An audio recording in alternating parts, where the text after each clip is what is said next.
تو حضرت معاذ بن جبل رضی اللہ تعالی عنہ کہتے ہیں کہ صبح کے خوبصورت لمحے اور حضور کی قربت اور سفر کی گھڑیاں، اور چل بھی رہا تھا میں آقا کریم علیہ السلام کے ساتھ ساتھ، تو موقع غنیمت جانا تو میں نے کہا کہ اے اللہ کے پیارے رسول صلی اللہ علیہ وآلہ وسلم، مجھے آپ کی قربت میسر آئی ہے تو اس موقع سے میں فائدہ حاصل کرتے ہوئے آپ سے سوال پوچھنا چاہتا ہوں، اور وہ یہ کہ مجھے کسی ایسے عمل کے بارے بتا دیجئے جو عمل مجھے جنت میں داخل کر دے اور جہنم سے دور کر دے۔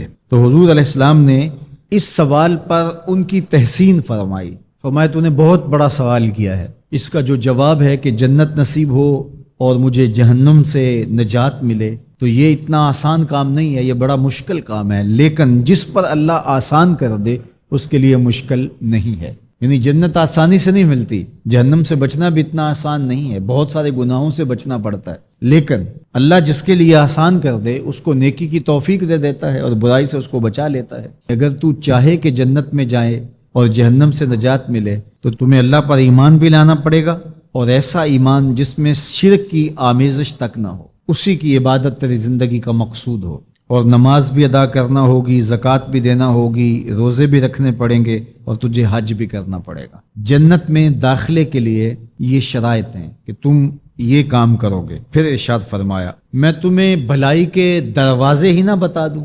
ارشاد فرمایا الصوم جنہ، روزہ ڈھال ہے۔ ڈھال آپ سمجھتے ہیں، اگر آپ لوگوں نے ڈھال نہیں دیکھی ہوئی تو آج کے زمانے کے اندر تو سب لوگوں نے جو ہے وہ ڈھال دیکھ لی ہے، چونکہ اس وقت ترکی نے اس طرح سے اپنے کلچر کو اور اپنی تہذیب کو جدید ذرائع ابلاغ کے ذریعے لوگوں تک پہنچایا ہے کہ اب 800-700 سالہ پرانی چیزیں بھی ہمارے سامنے آ گئی ہیں، ورنہ ہم یہ باتیں کیا کرتے تھے تو لوگ ان باتوں کو سمجھا نہیں کرتے تھے، چونکہ اس کا کوئی نمونہ اور شکل موجود نہیں تھی۔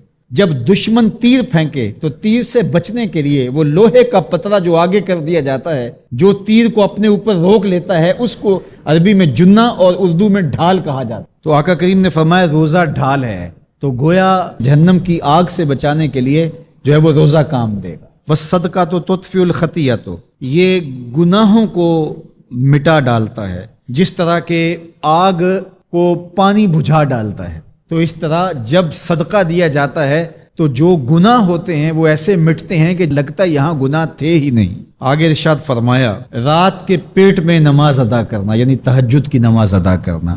پھر حضور علیہ الصلوۃ والسلام نے یہ آیت پڑھی تتجافی جنوبہم عن المضاجع، ان کی کروٹیں بستروں سے الگ رہتی ہیں، خوف اور طمع میں وہ اللہ کو پکارتے ہیں اور وہ رات کو جاگتے ہیں، ان کی کروٹیں بستروں سے الگ رہتی ہیں۔ حتی بالغ یعملون، یہ آیت پڑھتے ہوئے آخر تک حضور نے تلاوت فرمائی۔ تو فرمایا جس طرح صدقہ آگ کو بجھا دیتا ہے، اس طرح پچھلے پہر کی نماز، تہجد کے سجدے بھی اللہ جل شانہ کے غصے کو ختم کر دیتے ہیں اور جہنم کی آگ کو مٹا ڈالتے ہیں۔ پھر حضور نے ارشاد فرمایا کہ میں تمام امور کی جڑ نہ بتا دوں کیا ہے، جتنے بھی معاملے ہیں اس کی جڑ ہی نہ بتا دوں۔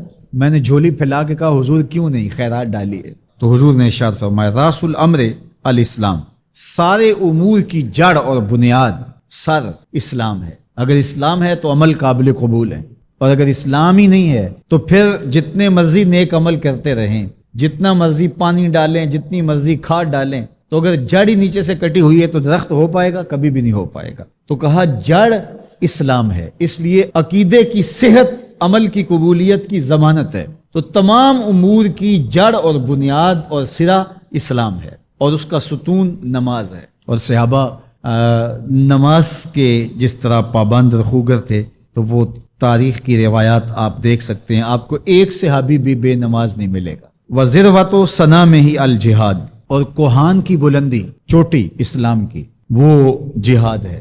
جہاد سے اسلام کو سربلند کیا جا سکتا ہے۔ اسلام کا چھٹا رکن ہے جہاد، اور ہمیں جہاد کی ترغیب بھی دی گئی، اور قیامت تک یہ جہاد جاری بھی رہے گا اور کبھی بھی ختم ہونے کا نہیں ہے۔ ہاں اس کے اصول و ضوابط ہمیں دیے گئے، جہاد کے نام سے فساد فی الارض نہ کیا جائے، لیکن جہاد کا انکار اسلام کا انکار ہے۔ یہ اسلام کی چوٹی ہے، ذروۃ و سنام کہا گیا، یہ کوہان کی بلندی ہے۔ تو حضور علیہ السلام نے آخر میں فرمایا کہ میں تمہیں سارے معاملات کی جڑ ہی نہ بتا دوں، خلاصہ ہی نہ بیان کر دوں؟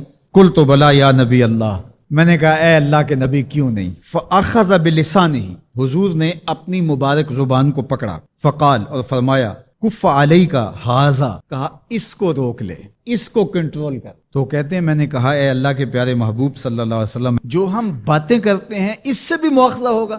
یعنی عمل پر تو پکڑ ہوگی، لیکن جو ہم زبان سے بات نکال دیتے ہیں تو کیا اس بات پر بھی مواخذہ ہوگا؟ تو حضور علیہ السلام نے ارشاد فرمایا کہ لوگ منہوں کے بل یا ٹھوڑیوں کے بل جہنم میں ڈالے جائیں گے، یہ ان کے بولے ہوئے بولوں کی وجہ سے ہوگا، ان کی زبان کی کمائی کی وجہ سے ہوگا۔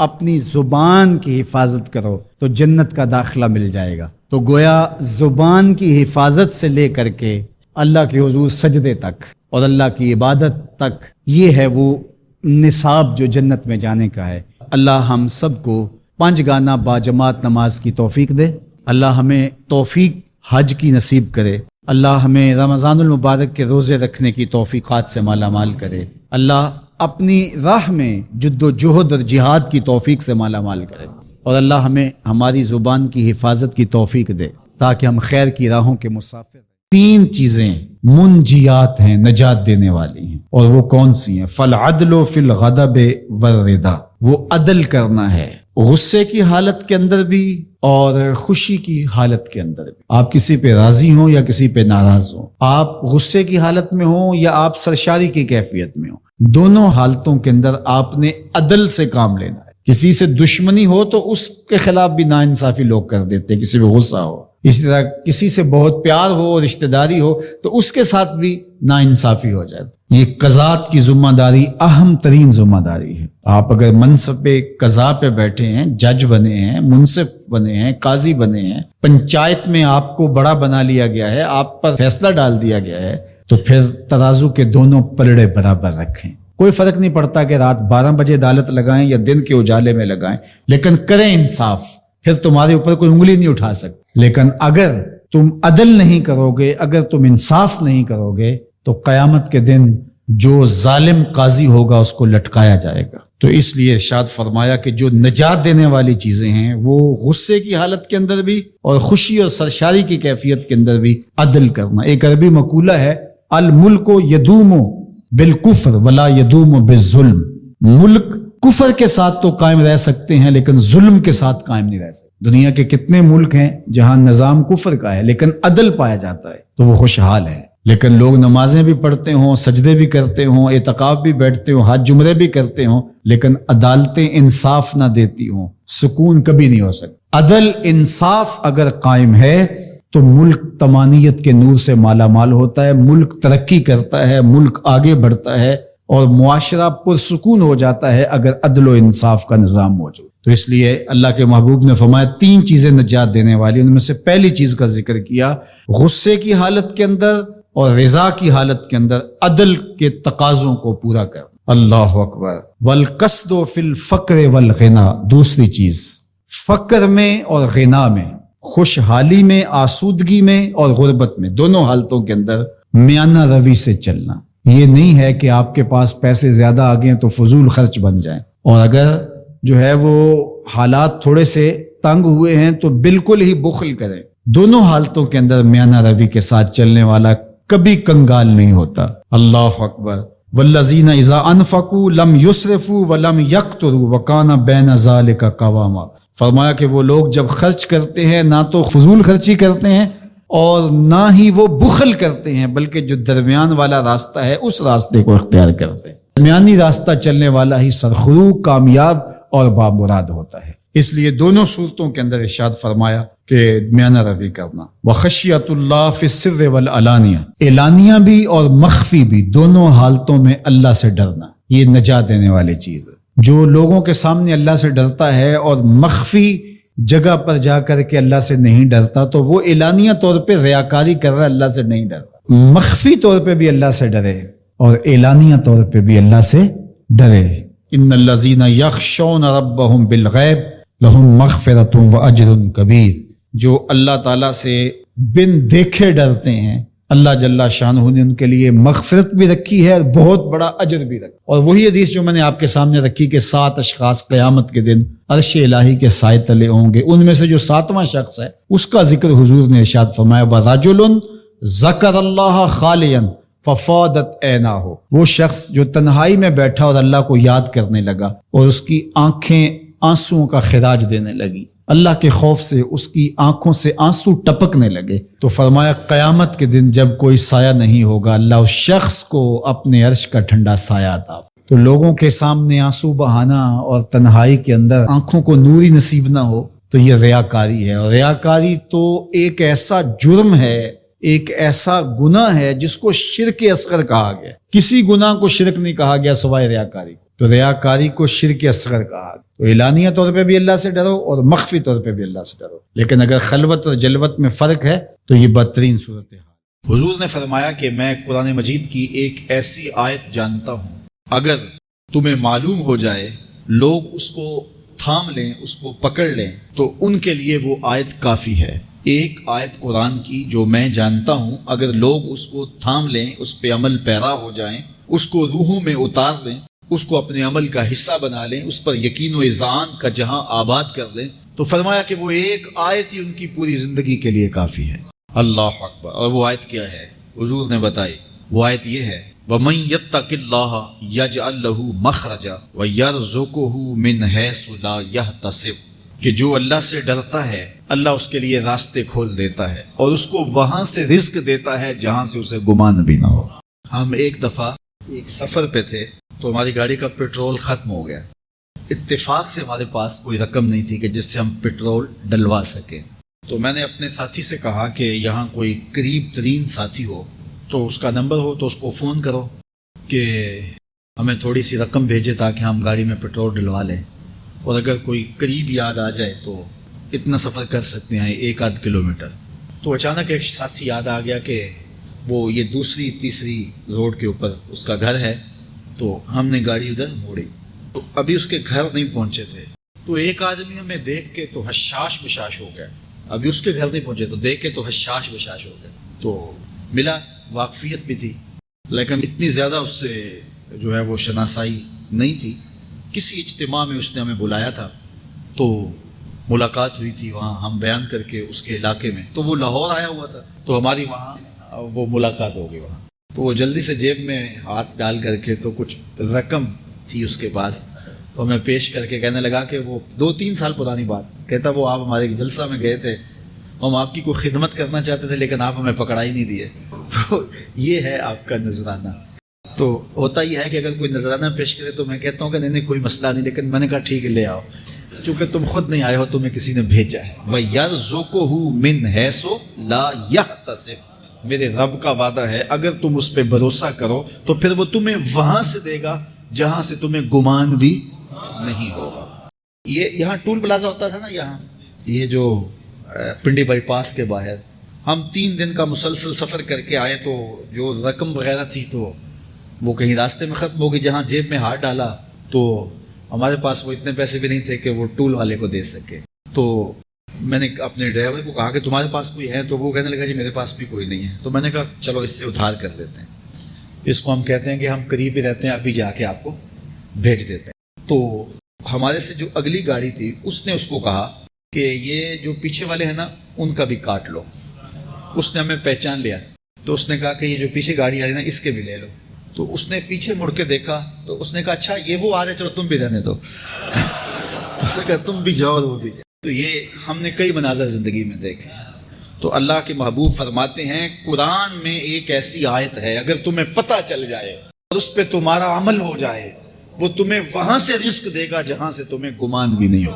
اللہ اکبر۔ بہت سارے واقعات زندگی میں ایسے رونما ہوتے ہیں، یہ اچانک 2 باتیں میرے ذہن میں آ گئی تو میں نے آپ کے سامنے رکھ دی تاکہ اس سے یقین میں پختگی ہوتی ہے، بالخصوص جو مبلغین ہیں ان کے لیے خاص طور پہ یہ باتیں ہیں، بس اس پہ توکل رکھ کے چلتے رہیں، پھر دیکھنا کہ اللہ تمہارے لیے کیسے اسباب مہیا کرتا ہے۔ گھر میں بیٹیاں جوان ہیں، کوئی رشتہ اس لیے نہیں پوچھنے آتا کہ ان کے پاس دینے کے لیے کچھ نہیں ہے، اور باپ مزدوری کر کر کے بمشکل گھر کا چولہا گرم رکھتا ہے، اور بیٹیاں ان کے سر میں چاندی اتر رہی ہے، تو وہ باپ کتنا پھنسا ہوا ہے، اس کی گردن کتنی جکڑی ہوئی ہے۔ اور اگر کسی کے پاس رقم ہو اس کی ضروریات سے زیادہ اور وہ اس کا رشتہ دار بھی لگتا ہو تو اس کو سوچنا چاہیے کہ میں اس کی مدد کروں یا نہ کروں، اس کو کیلکولیٹر لے کے حساب کرنا چاہیے کہ یہ میرا بھائی ہے، یہ میرا بھانجا ہے، یہ میرا بھتیجا ہے، یہ میرے چچا کا بیٹا ہے، یہ میری پھوپھی کا بیٹا ہے، یہ پھنسا ہے، اس کی بیٹیاں جوان ہیں، کوئی وسیلہ ہی نہیں ہے، بمشکل گھر کے اندر کھانا پورا ہوتا ہے، اور بیٹیاں گھر کی دہلیز میں بوڑھی ہو رہی ہیں،